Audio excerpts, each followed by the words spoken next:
NetSuite is an online application, so all the information on all the records needs to be saved if you wish the system to record it.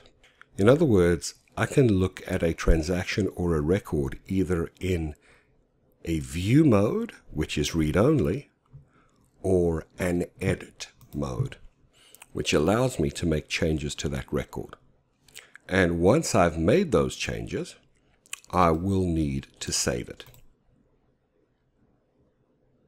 If I don't, if I try to click away from the screen, I'll get an error message, or rather a pop-up that tells me that I've forgotten to save, asking me if I want to leave the page and thereby not save my change, or stay on the page and click Save to save my change.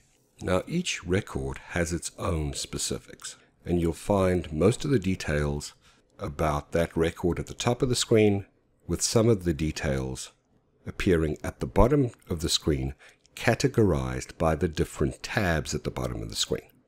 So in the case of a transaction, I'll see the items or expenses at the bottom, as well as a different tab for billing and history, and so on and so forth.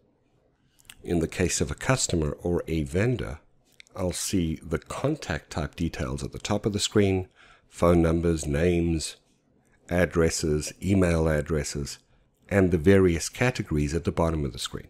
For example, relationships, namely the contacts or people that work at this company, as well as communication, and address, and so on and so forth. Now you can view these tabs either going across the screen, horizontally, or vertically, depending on your preference. Simply scroll over to the end of the tabs and click this button to unroll them,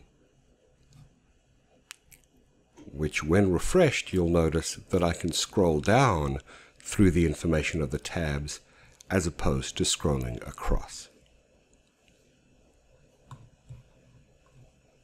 So that's pretty useful. My personal preference is to move across as opposed to down, but that's up to you.